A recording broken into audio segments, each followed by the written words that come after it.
Estamos viendo en la serie Una Reforma que Reforma, celebrando 507 años de la Reforma, y lo estamos haciendo caminando a través del Salmo 23. La semana pasada veíamos cómo Jesús se posiciona como el pastor de nosotros. Nosotros, la Biblia nos posiciona como ovejas, por lo tanto, su voz, la voz de Jesús es, ¿se acuerdan? Su autoridad. ¿Qué significa eso? Que la Escritura es su autoridad, ¿no? Y por eso nosotros creemos en sola Escritura. Hoy quiero que avancemos en un tema que en lo particular yo creo que golpea nuestro corazón orgulloso, y es el tema del amor de Dios mostrado hacia nosotros a través de su gracia. Y es un tema que literalmente es un golpe al orgullo de nuestro corazón. Definamos de manera sencilla la gracia. Pensemos, por ejemplo, en misericordia. ¿Qué es la misericordia? En esencia, la misericordia es no recibir lo que merecemos. ¿Merecíamos juicio? No lo recibimos por misericordia. La gracia es que se nos fue dado algo que no merecíamos. No merecíamos salvación, pero se nos fue dado por gracia. Semanas anteriores oíamos 5 sermones de las 5 solas, y parte de las porciones que se usaron eran Efesios capítulo 2, versos 4 al 9, por ejemplo, cuando hablábamos de gracia y de fe. Y en el verso 5 o en el verso 4 de Efesios 2, Pablo dice: pero Dios, que es rico en misericordia, por su gran amor con que nos amó, aun cuando estábamos muertos en nuestros delitos, nos dio vida juntamente con Cristo. Y abre un paréntesis diciendo: por gracia ustedes han sido salvos. Me llama la atención que cuando tú ves ese pasaje de Efesios, está justamente en medio de ¿dónde está el capítulo 2 de Efesios? Entre el 1 y el 3. En el 1 vemos toda una declaración trinitaria. Ahora ya. Vengan los miércoles, hermanos. Donde vemos diciendo: Dios nos escogió, Cristo hizo una obra en favor nuestro, el Espíritu Santo nos selló, todo lo que Él ha hecho en favor de nosotros. Y luego en el capítulo 3, Pablo empieza a decir que ya no somos extranjeros, que ahora somos parte del pueblo, parte de la promesa, y estamos unidos al cuerpo de Cristo. Y en medio de esos dos elementos, de lo que Dios ha hecho y de lo que Dios ha hecho, está esta porción de Efesios que se nos enseñó anteriormente, como Pablo diciendo: ¿sabes lo que has hecho tú en este proceso de salvación? ¿Qué hemos hecho, hermanos? Pablo está diciendo, para empezar, ustedes estaban muertos en delitos y pecados. Ustedes no eran del pueblo de Dios. Ustedes no eran participantes de las promesas de Dios. Pero Dios, que es rico en misericordia, por su gran amor con que nos amó, por gracia hemos sido salvos. ¿Ven la gracia? ¿Ven cómo Pablo establece el elemento de la gracia en medio de Dios ha hecho esto, Dios ha hecho esto? Lo que hemos hecho nosotros, solamente hemos sido pecadores receptores de gracia.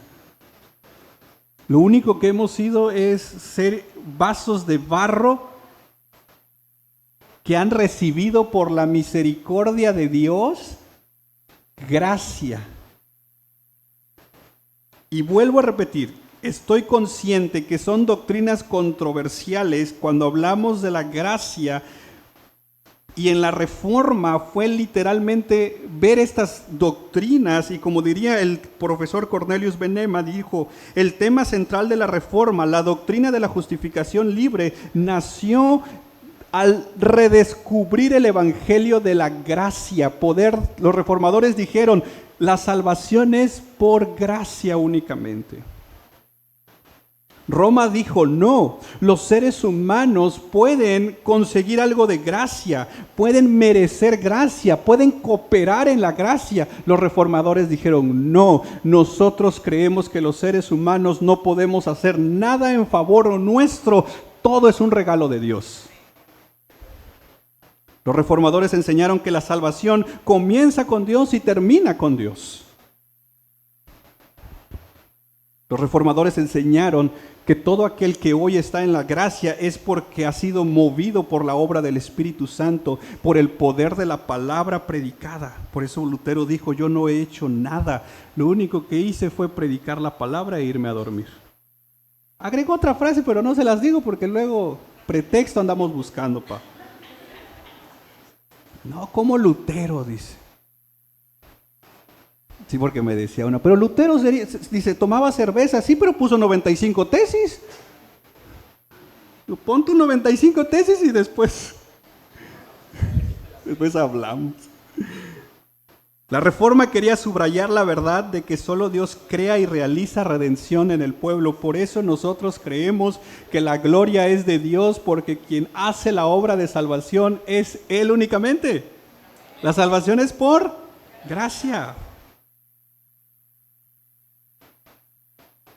La semana pasada decíamos que las ovejas oyen la voz de su pastor, no para ser ovejas, ¿se acuerdan? Sino porque ya son ovejas. Las ovejas, que son ovejas, ¿qué hacen? Pues oyen la voz de su pastor, porque conocen la voz de su pastor. Algo que calvinistas y arminianos están de acuerdo es que la salvación es del Señor.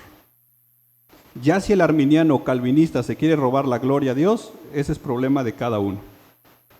Pero nosotros creemos firmemente que la salvación es del Señor. Por eso la gloria es de Él. Yo quiero que veamos en el Salmo dos cosas y luego vamos a ver un ejemplo, pero en primer lugar quiero que veamos cómo es que la gracia que nos salva es también la gracia que nos acompaña todos los días. Porque la gracia que nos salva no nada más actuó en el día de la salvación y nos abandonó, no. Hoy estamos aquí por gracia. Y en segundo lugar vamos a ver que la gracia que nos salva es su gracia. Y luego vamos a ver un ejemplo que puede ayudarnos a cuidar esa gracia. Empecemos con ver que la gracia que nos salva es la gracia que nos acompaña. La vida cristiana, aun cuando de repente puede complicarse a nivel de nuestra vida, hay cosas en la Escritura que son claras, pero hay cosas en la Escritura que siguen siendo un misterio.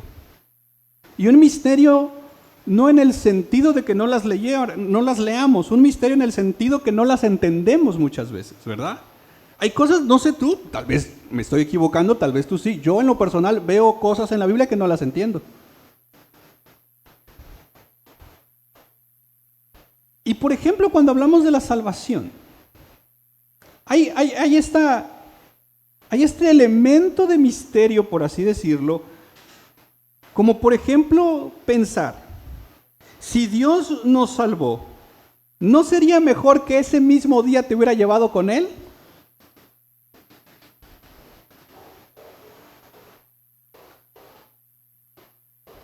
No.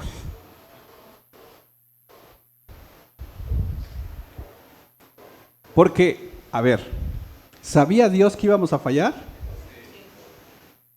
¿Verdad? ¿Sabía Dios que la íbamos a regar? Al ratito de...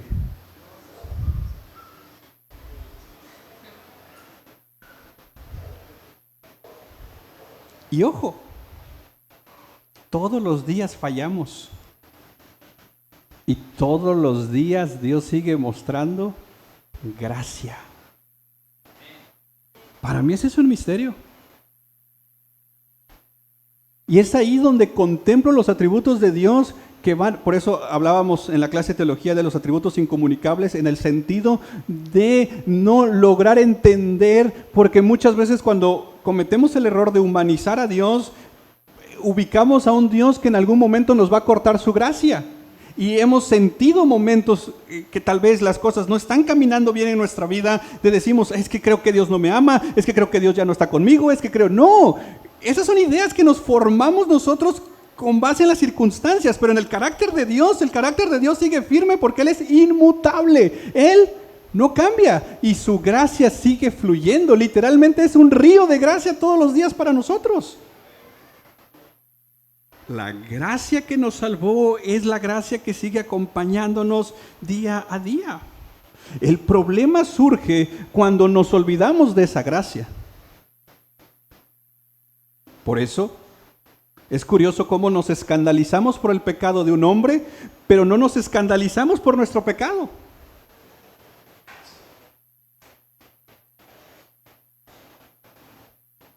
Y cada uno de nosotros, aunque digamos que no, tenemos nuestras clasificaciones de pecados veniales y pecados mortales,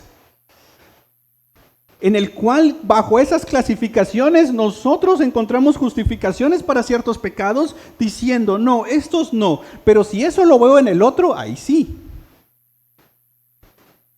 Y sin darnos cuenta, comenzamos poco a poco a olvidarnos de la gracia que nos sostiene y comenzamos literalmente a dar justicia a los demás.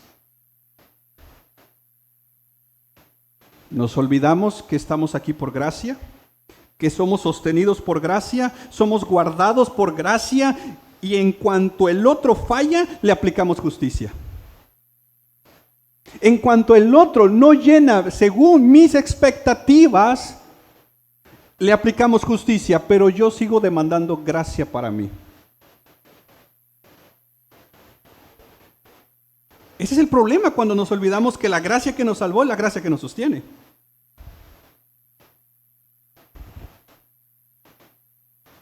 Es fácil para muchos de nosotros demandar justicia para el otro y demandar gracia para nosotros. Por eso decía el miércoles, mis hermanos, si salimos de este lugar y poder regresar a casa es por gracia. Es más, por gracia es que no somos consumidos aquí adentro. Por gracia salimos a seguir pecando. Porque fallamos. Pero somos expertos en escanear al otro, en detectar, vaya, hasta hacemos prejuicios y ponemos suposiciones de decir, es que lo hizo por esto. Ya le preguntaste, no, pero es que se ve. ¡Wow! ¡Qué mirada de águila tienes! Que logras ver hasta los motivos del corazón del otro. No, pero es que mira. ¿Ya le preguntaste? ¿Ya te acercaste? ¿Ya hablaste? No, porque es más fácil demandarle justicia al otro y aplicar o demandar gracia para nosotros. Y mira, tenemos que tener algo muy en claro. La gracia de Dios no es algo con el cual se juega. Esto no es como la gloria de Dios que sale a jugar y me deja ganar. Esa sería. La gracia de Dios no es un juguete. ¿Sabes por qué? Porque la gracia de Dios es santa. Porque Dios es.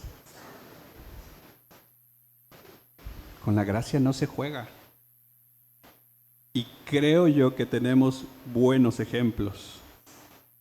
Que llega un punto donde Dios permite que ese pecado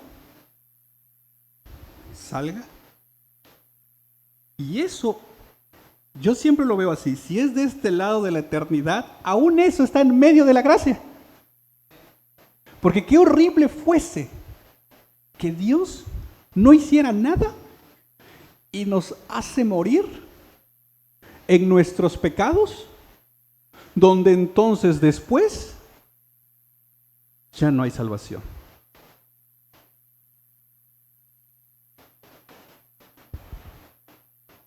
Mira el salmista en el Salmo 23. Mira esa gracia. Verso 2. En lugares de verdes pastos, ¿qué hace? Junto a aguas de reposo. Este es el típico versículo que si le dijéramos a la inteligencia artificial, haznos una imagen de esto, ¿qué te daría?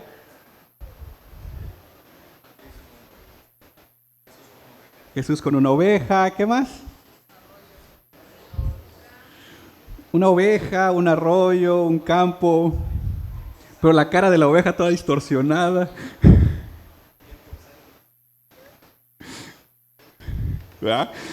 Ok, porque este es de los versículos que, por así decirlo, hay un elemento que transmite cierta paz, ¿verdad?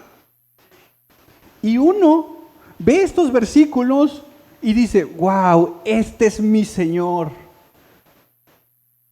Pero de este versículo a mi realidad, muchas veces hay un abismo. Y entonces hay ciertos predicadores que vienen y te dicen, decláralo, confiésalo, ay, show, no. No. Esta es una promesa dada por Dios. Que ojo, hay un contexto que para que la oveja llegara a este punto, hay todo un camino. Porque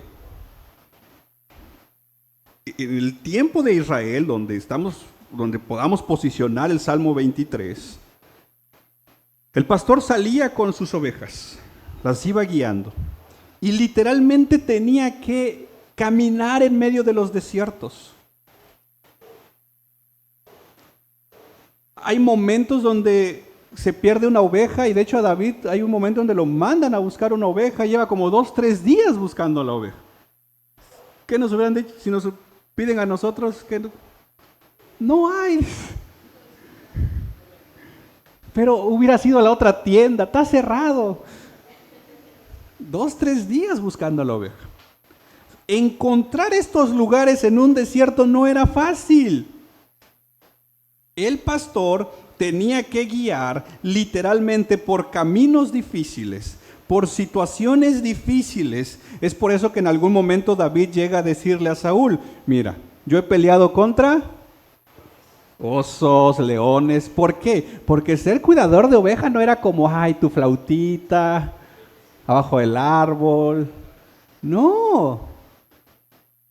Ahí había un elemento de cuidado del pastor. Entonces, el pastor sacaba las ovejas, tenían que caminar a veces por días, por situaciones difíciles, por desiertos, por muchas horas debajo del sol, pero algo que hacía la oveja era confiar en el pastor, porque sabía que su pastor estaba buscando lo mejor para su oveja. Y aquí hay un punto que esta es una promesa, pero a veces nos olvidamos de esta promesa porque no hemos llegado acá, no sé si me explico. Y nos quejamos del pastor porque nos está llevando por un camino difícil. Pero déjame decirte algo, ese camino difícil que tal vez en el cual hoy estás, es porque no has llegado todavía a donde el pastor te quiere llevar. Y no me malinterpretes, por favor. No, aquí no quiero que este sea un mensaje de, ay, el Señor me va a llevar a mi segundo nivel, a mi tercer nivel. No, nada de niveles. Esto en últimas instancias se va a cumplir en la eternidad. Pero mientras lleguemos a este lugar de descanso, a este lugar de reposo, muchas veces vamos a pasar por momentos difíciles. ¿Por qué? Porque el camino muchas veces tiene esos momentos difíciles. La vida cristiana tiene esos momentos complicados donde, vaya, el camino se complica, donde la montaña parece muy alta, donde nuestros pies literalmente están cansados, lastimados, solo tocan piedras, donde la neblina no nos deja ver ni siquiera que el pastor va adelante, donde el desánimo llega, donde el temor nos visita, y súmale a todo eso que hay un león rugiente buscando a quien devorar. Pero si estamos ahí es porque no hemos llegado a donde el pastor nos va a llevar. Por favor, no pienses que el Dios que te salvó por gracia te va a abandonar en medio de tu camino. Aquí hay una promesa de gracia. En lugares de verdes pastos, junto a aguas de reposo. Mira el siguiente verso. ¿Qué dice? Él restaura mi alma, me guía por senderos de justicia. Hay una gracia para el camino. No es un tema de el Señor me salvó, ok, gloria a Dios, me salvó por gracia y hasta que esté en la eternidad voy a contemplar la plenitud de la gracia. Bueno, tienes el momento de tu salvación y el momento de tu glorificación. En medio de esto es la vida cristiana. Y en medio de eso no hay ni un solo momento que la gracia de Dios no esté contigo. El problema es cuando la dejamos de ver esa gracia. Por eso el escritor a los Hebreos dice, entra.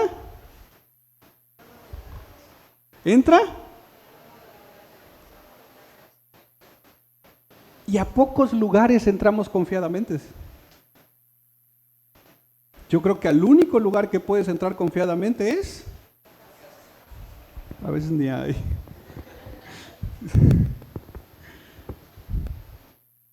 Y la imagen que el escritor de los Hebreos nos pone es como diciéndonos, entra confiadamente. ¿Estás cansado? ¿Cómo te sientes? Déjame decirte algo. Dice el escritor de los Hebreos, hay gracia para ti. ¿Y sabes para qué se ocupa esa gracia? Para seguir caminando. ¿Por qué? Porque no hemos llegado. ¿O ya quieres llegar?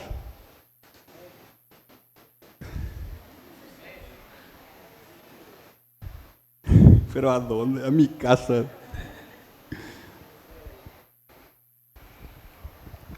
Iglesia, nunca pienses que el Dios que te salvó por gracia te va a dejar en medio del camino. Nunca pienses que el Dios que te salvó no va a cumplir su propósito en ti. Nunca, por favor, iglesia, nunca pienses que el Dios que te salvó te va a abandonar. Sí, a veces el camino se verá difícil, oscuro, pero eso no significa que Él te haya abandonado. Es parte del camino. Es parte del proceso del camino.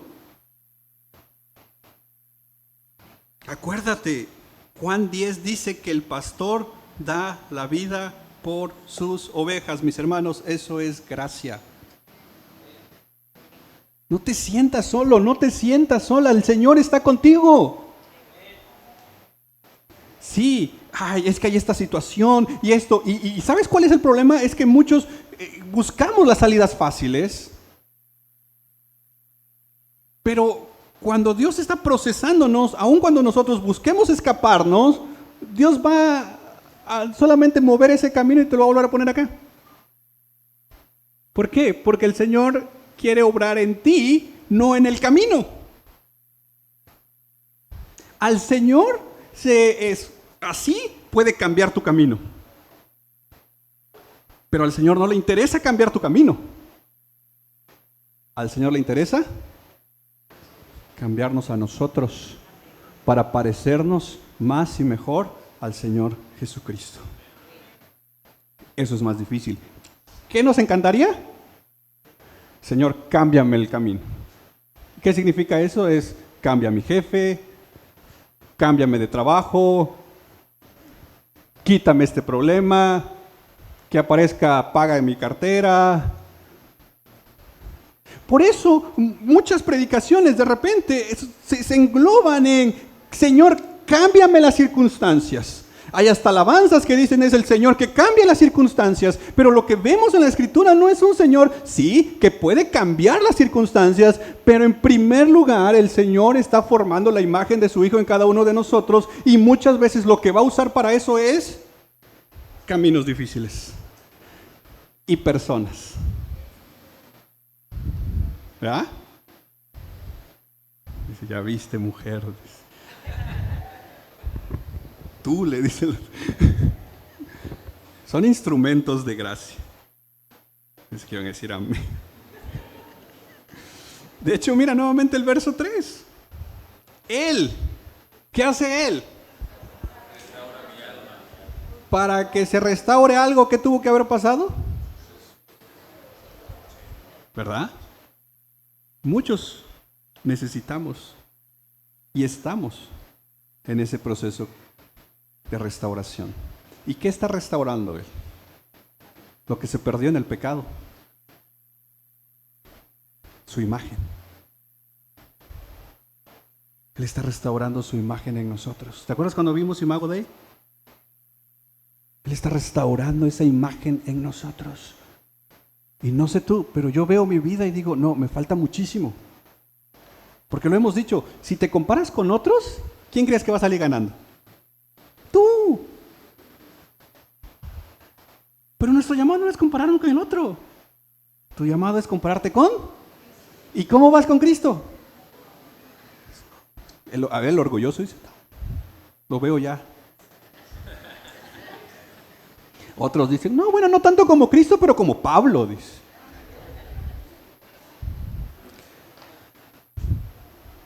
Pero ojo aquí, tengamos cuidado de malentender la gracia.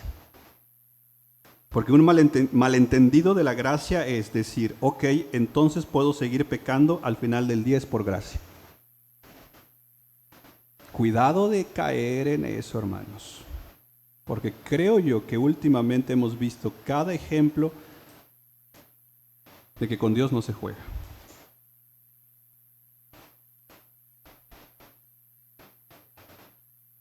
Y ojo con los extremos. Porque por un lado, que es el hipercalvinismo, y lo hemos visto varias veces, es por gracia. Entonces Dios me va a pasarla todas. Y entonces formamos hábitos de vida pecaminosos se arraigan tanto en nosotros y dejamos de luchar contra ellos porque nuestra justificación es por gracia. Gente que no se congrega en ninguna iglesia porque su justificación no hay ninguna iglesia que me parezca muy buena, al final del día mi salvación es y te estás brincando un montón de versículos bíblicos. Aunque vivamos en desobediencia, pero nuestra justificación es por gracia. Por el otro lado, el legalismo. No, hay que hacer esto, hay que hacer aquello, hay que hacer lo otro, te tienes que vestir así, te tienes que hacer lo otro, pum, pum, montón de reglas. Y a veces algunos venimos del legalismo, que el péndulo, ¿qué hizo? No, dice, si es por gracia, ¿para qué ofrendo? Además soy reformado.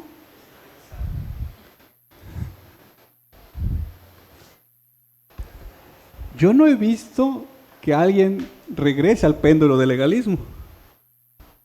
Va de haber. ¿Qué necesitamos? Equilibrio, ¿verdad?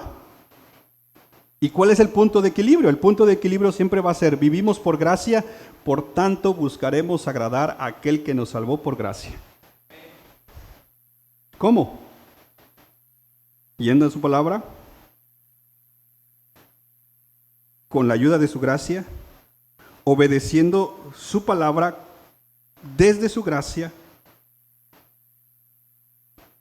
y podemos dar los pasos de fe obedeciendo a Dios porque somos sostenidos por gracia. Señor, aquí hay un mandamiento que dice que tengo que perdonar. La neta, Señor, es que yo no puedo, porque la neta, Señor, yo soy bien orgulloso, no me gusta, tengo raíces de amargura, me cae mal, ¿no? Pero, Señor, creo que tú eres poderoso para darme suficiente gracia y poder transformar mi corazón y poder perdonar. Ya no vas en tus fuerzas, vas en su gracia. ¿Y qué crees? Esa gracia sigue para nosotros.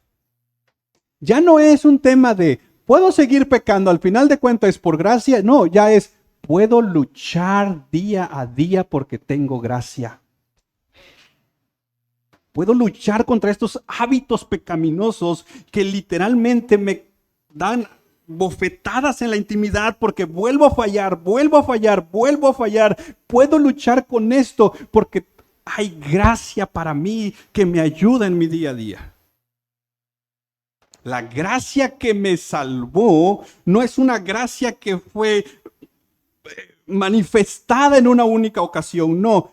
La gracia que me salvó ese día es la gracia que sigue estando hoy conmigo y seguirá hasta que Cristo venga.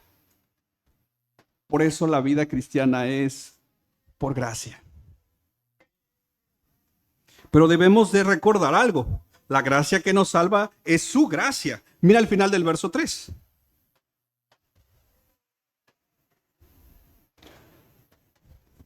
Dice, Él restaura mi alma, me guía por senderos de justicia. ¿Y cuál es lo que mueve al Señor para hacer esto? Estamos aquí, tenemos dones, tenemos lo que tenemos, llámese lo que se llame, estamos aquí por pura gracia. Y lo que ha movido a Dios es literalmente su amor. El descanso que nos da, el reposo, la restauración, la guianza, todo lo que recibimos por Dios, como es por gracia, lo que mueve a esa gracia es el amor que Él tiene a su nombre. Porque ¿sabes qué está en juego? Su gloria. Por eso me encanta en esta conversación cuando Dios le dice a Moisés, ¿sabes qué? Mira, el pueblo está rebelde. ¿Te late si lo destruyo? Y te doy otro. Ahorita te traigo otro, no te preocupes. Moisés dice, no, Señor, porque ¿qué van a decir de ti? ¿Que no pudiste con ellos? Lo que mueve a Dios para darnos gracia es amor a su nombre. Es por su gracia para su gloria. ¿O crees tú que tu caminar motiva a Dios para darte más gracia? ¿Crees que Dios diga, te portaste bien esta semana? Súper, ¿no? Tus disciplinas espirituales.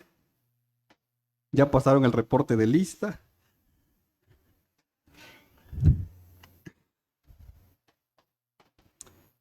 Te ganaste, como en los videojuegos, ¿no? Tantas paquetes de gracia. ¿Tú?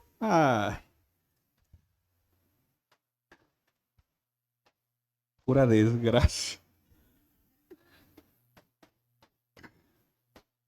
A ti. No, hermanos. Por eso, Lamentaciones dice que todas las mañanas sus misericordias. Y aquí no es como que, como esta semana me porté bien, me recibí una transferencia de más misericordia. No. Todos los que estamos en Cristo recibimos misericordia. Eso fluye.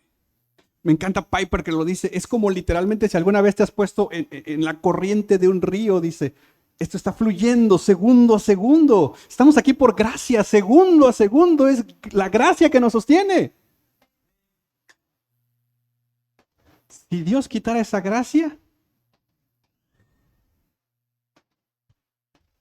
No tenemos ni idea qué pudiera pasar. Henry Bullinger dice, Cristo no solo es el mediador que proporciona la salvación de los elegidos, Cristo es el fundamento de los elegidos y es la fuente de gracia de los elegidos. Bullinger sigue diciendo, dejemos que Cristo, por lo tanto, sea el espejo en el que podamos contemplar nuestra predestinación.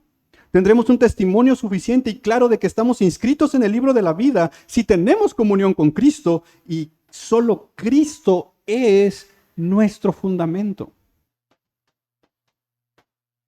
Es decir, contemplemos esa gracia y seamos agradecidos.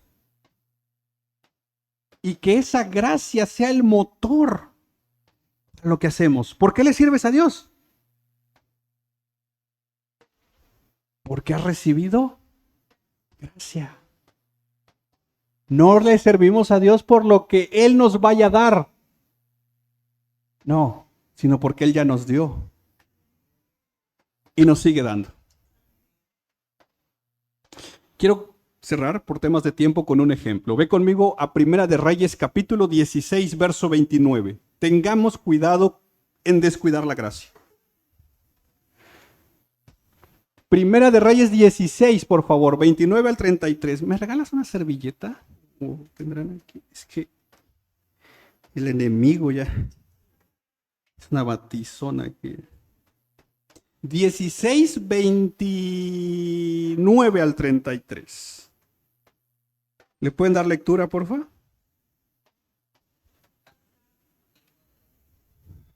Acab, hijo de Omri, comenzó a reinar sobre Israel en el año 38 de Asa. Gracias, hermano. Ok, ¿de quién está hablando aquí? ¿Qué hizo Acab? ¿En dónde? No cuándo. ¿En dónde? Ok. Estas preguntas no lo hago nada más para que, porque sí. Porque quiero que veamos a este hombre, Acab, rey de Israel. Ok, dice. Luego hay una referencia con el tema rey de Judá. ¿Reinó cuántos años? 22 años, ¿verdad?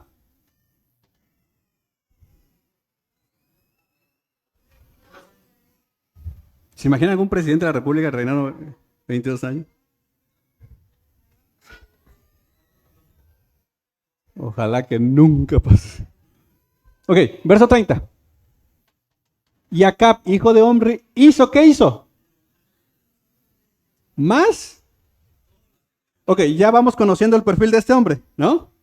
Nuevamente, ¿te acuerdas de Jefté? Su perfil, guerrero valiente, tal. Aquí Acab, rey de Israel, 22 años en el poder. Peor que todos los demás. Verso 31. Como si fuera poco el andar en los pecados de Jeroboam, hijo de Nabat, ¿qué hizo? Hija de Ed, rey de los Sidonios, o sea, agarró una mujer que no era como el chavo que agarra novia. Díganlo, papás, aprovechen que es el momento. Como el papá que agarra novia o que agarra novio. Ok. Aguas con el espíritu de Acab.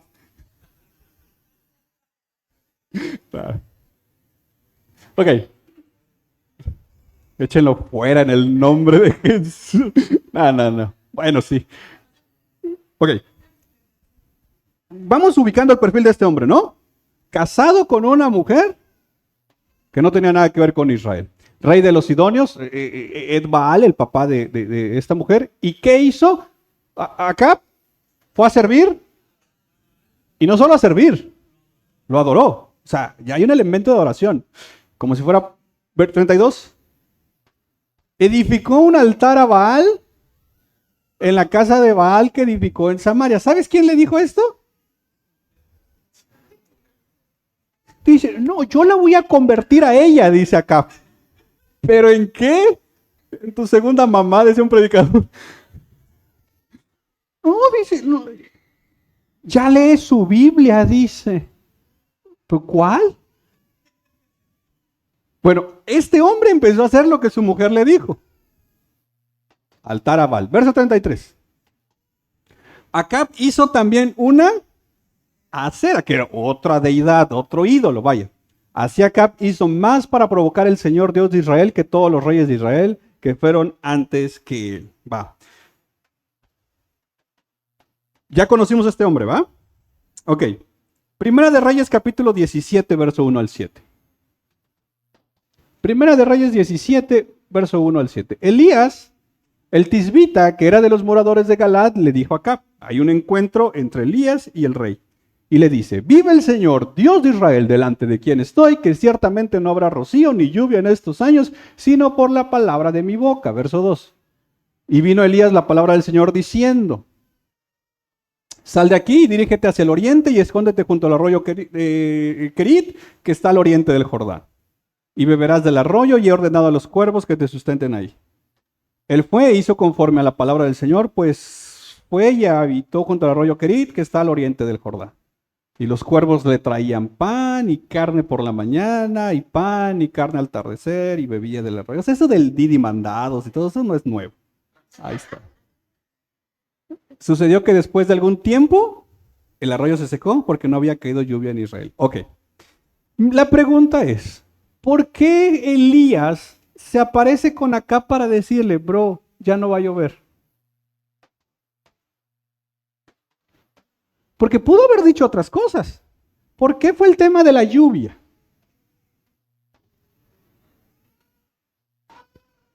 ¿Que le gustaba ir a una alberca? Ok. Aquí hay un consejo que te quiero dar para cuando interpretes textos, sobre todo en el Antiguo Testamento. Es importante siempre, cuando trabajamos con textos del Antiguo Testamento, verlo a la luz de la ley, a la luz de la Torah. Porque muchos de los elementos narrativos, esto es narrativo, aquí se nos está describiendo algo, tenemos que verlo a la luz de la palabra, de la Torah, ¿va? Ok. ¿Qué dice la Torah?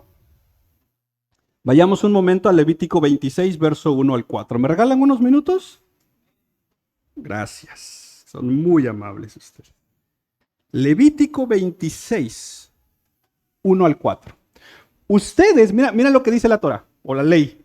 Ustedes no se harán ídolos, ni se levantarán imagen tallada ni pilares sagrados, ni pondrán en su tierra piedra grabada para inclinarse ante ella, porque yo, el Señor su Dios. ¿Qué es lo que Acab hizo?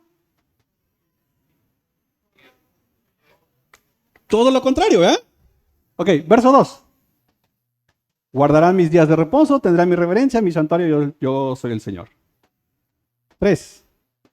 Si andan en mis estatutos y guardan mis mandamientos por ponerlos por obra. 4. Yo les daré ¿qué? De manera que la tierra dará sus productos y los árboles del campo darán. Ok. Dios dice, si ustedes hacen esto, yo les doy lluvia.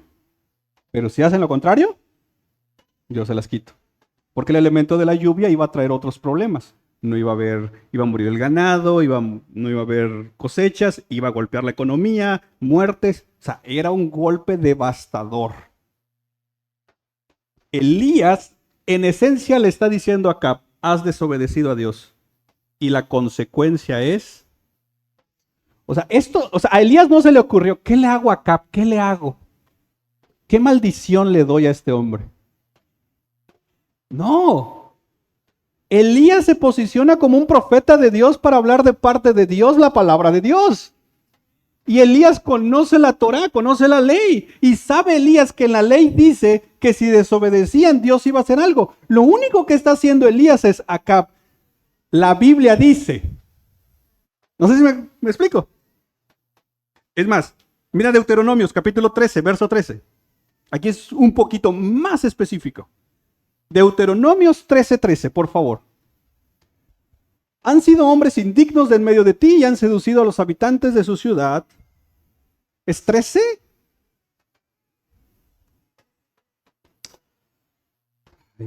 Tengo mala mi cita entonces. Es que en Deuteronomios hay una cita donde dice, y sucederá que si obedecen mis mandamientos que les ordeno hoy, de amar al Señor su Dios y de servirle con todo su corazón y con toda su alma, Él dará a la tierra a ustedes la lluvia. En el verso 15 va a decir, Él dará hierba en tus campos. Y en el verso 17 dice, no sea que la ira del Señor se encienda contra ustedes y cierre los cielos y no haya lluvia.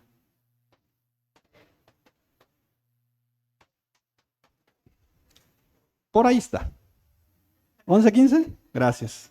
Es que ustedes ya son. Ah, mira. Pero puedes poner a ver el 16.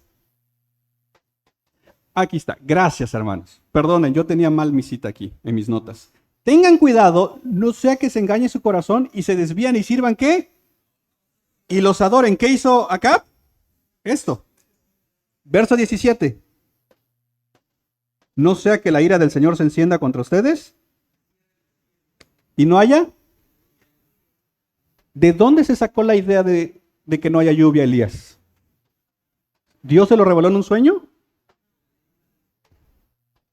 En esencia le vino a decir, Acab, fallaste.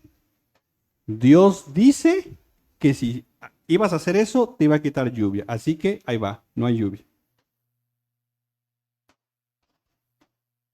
La palabra que Elías trae es una palabra de juicio que ya aparecía en la palabra de Dios. No es nueva. Quiero que veas esto. Acab, ¿quién lo puso como rey? Dios. Eso es gracia. ¿Pero qué hizo este hombre? Despreció la gracia. Le dio igual el mandamiento de Dios. Se fue con una mujer a la cual no tenía que casarse. Levantó ídolos. Vuelvo a repetir, es el mismo comportamiento de aquel que dice, yo ya soy cristiano por gracia, voy a hacer lo que yo quiera. Voy a tomar mis decisiones como yo quiera. Suponiendo que Dios no va a hacer nada. Pero ¿qué vemos aquí? Vemos a un Dios que va a cumplir su palabra. Y con Dios no se juega.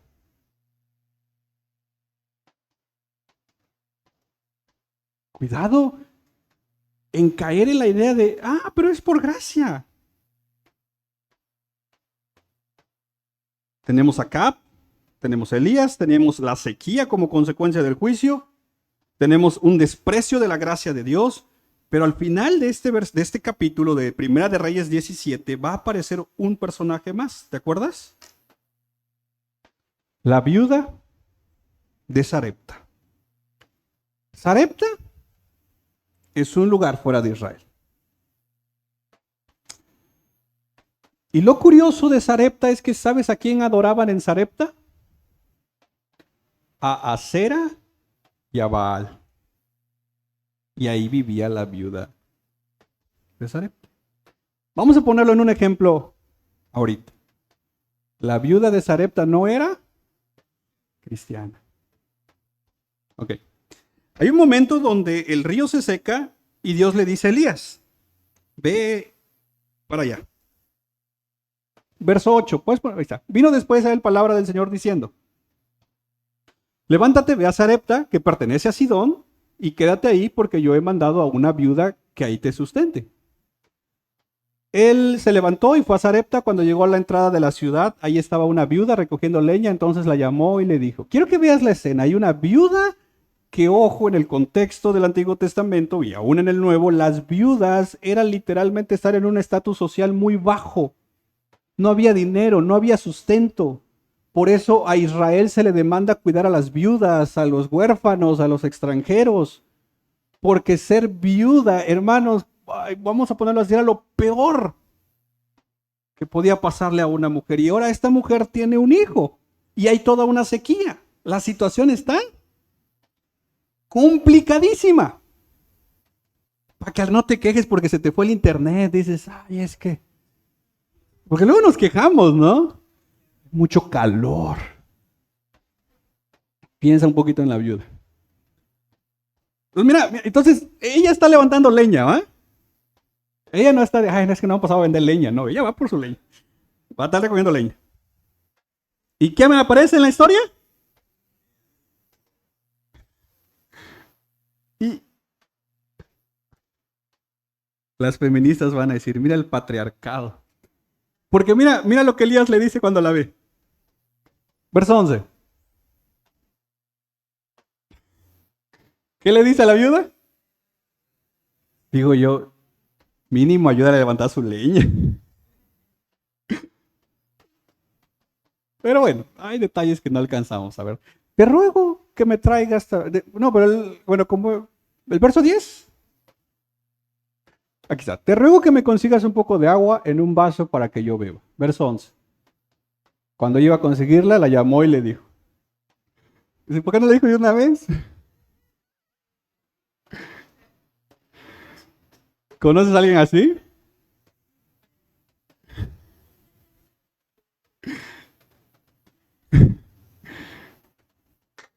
Cuando hay alguien así, le dices, no seas como la vida, como Elías. Dice, te ruego que me traigas también un bocado de pan en tu mano. Pero mira lo que le responde ella. Vive el Señor tu Dios. Porque como ubica que es israelita, ella no es su Dios. Acuérdate, su Dios de ella es Baal y Acera. ¿Okay? Que no tengo pan. Solo tengo un puñado de harina en la tinaja y un poco de aceite en la vasija. Y estoy recogiendo unos trozos de leña para entrar y prepararlo para mí y para mi hijo para que comamos y mudamos. Ok. Quiero que veas la escena. Se te aparece un extraño en la casa para decirte, dice Dios, que me des tu quincena. Sí, porque, digo, vamos a traerle un contexto aquí. No. Y tú le dices,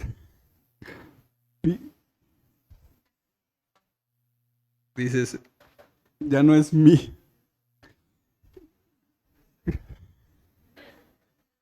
¿Cuál? Le dices.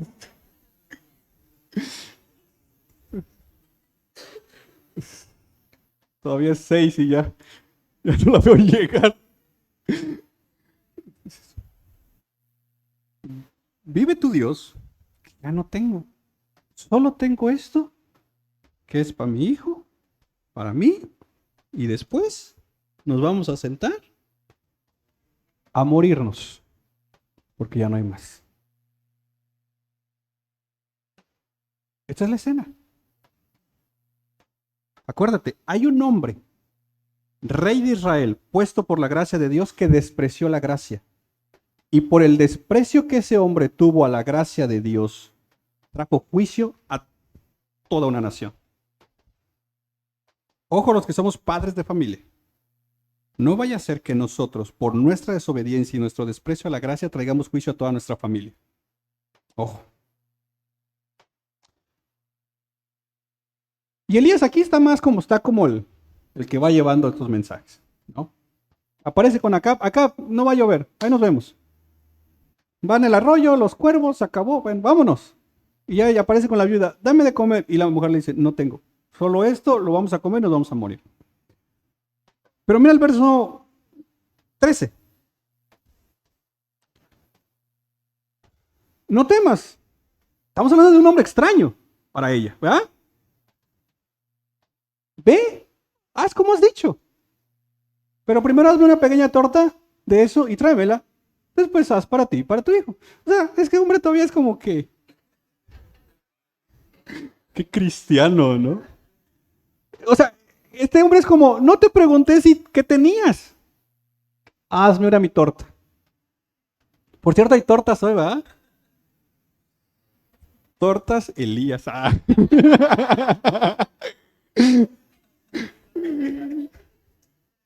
De Sarepta. Digo, porque luego le andamos poniendo a nuestros negocios pollería Giré. Bueno, Lo bueno que hay gracia, hermano. Ok.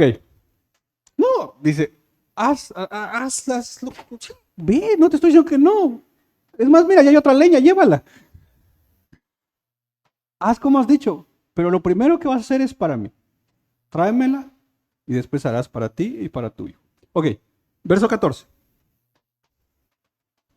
Porque así dice el Señor, Dios de Israel, no se acabará la harina en la tinaja, ni se agotará el aceite de la vasija hasta el día que el Señor mande lluvia sobre la superficie de la tierra. Verso 15. Entonces, ella fue e hizo conforme a la palabra de Elías, y ella y él, la casa de ellas, comieron por muchos días. Ok, ¿por qué esta mujer obedeció?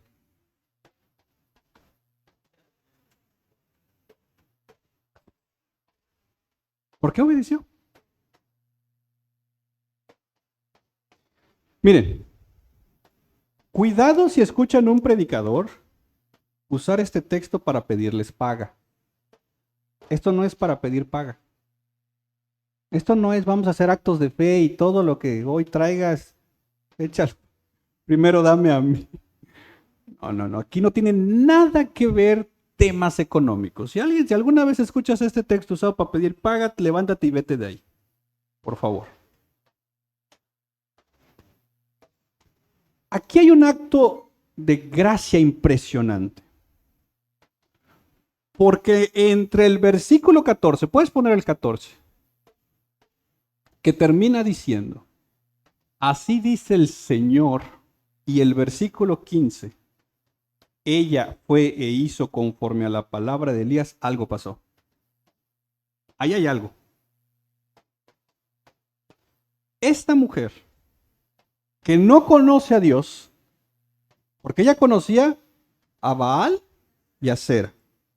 Esta mujer que no conoce a Dios decide creerle a Dios, ¿verdad? ¿Por qué ese cambio? Porque hubo una obra de gracia en ella. Y mira que ella decide creerle a Dios sin saber lo que venía. Más tarde viene el tema de su hijo, que luego ahí vemos gracia sobre gracia, pero aquí está el punto de inflexión, donde una mujer, ojo, en tierra de Baal y de Acera, decide por gracia creerle a Dios.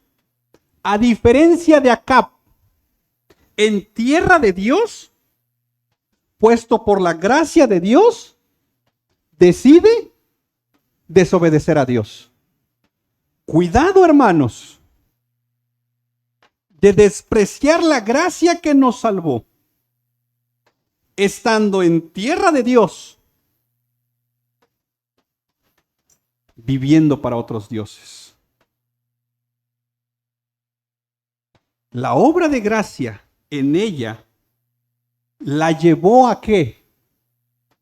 A obedecer por gracia. Ella no sabía que su hijo se iba a morir. Ella no sabía que lo iban a resucitar. Ella ni siquiera, ¿cómo iba a confiar el hecho de decir, ok, ya, sí, está bien, va a seguir abundando la comida? No, esto es un paso de fe. Porque la vida cristiana muchas veces va a demandar estos pasos de fe desde la gracia. Y es ese mismo momento, ojo aquí, por eso, y aquí quiero terminar, es la gracia que nos salvó, es la misma gracia que aquí la vemos proveyendo aceite y harina hasta el último día. La gracia que la salvó le proveyó la resurrección de su hijo. A diferencia de Acab, que la gracia que lo puso como rey, la desprecia y trajo juicio a su vida. No nos olvidemos que la vida cristiana es por gracia. Porque la tendencia es olvidarnos, poner a Dios como un instrumento solamente como alguien que está conmigo, ponerme en el centro y que todo gire alrededor de mí.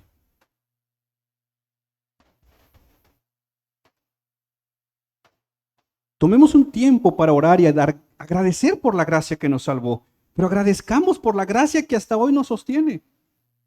Tomemos un tiempo para orar y pedir que desde su gracia sea Él ayudándonos a ir trabajando lo que tengamos que trabajar a nivel de nuestro corazón. Tomemos un tiempo para dar gracias por lo que nos permite hacer. Y aún gracias, Señor, por las puertas que cerraste, porque esas puertas cerradas, esas relaciones rotas, esas situaciones que no se dieron, fueron desde tu gracia. Aunque yo no lo entendía. Hay ocasiones que estarás como la viuda de Sarepta diciendo, no sé lo que viene por delante, pero Señor, si tú me lo estás pidiendo, vamos a darle desde tu gracia, Señor. Vamos a caminar por gracia. Para muestra, estamos por cumplir 5 años como iglesia y estamos aquí por gracia. Si fuera en nuestras fuerzas, hace tiempo hubiéramos desmayado.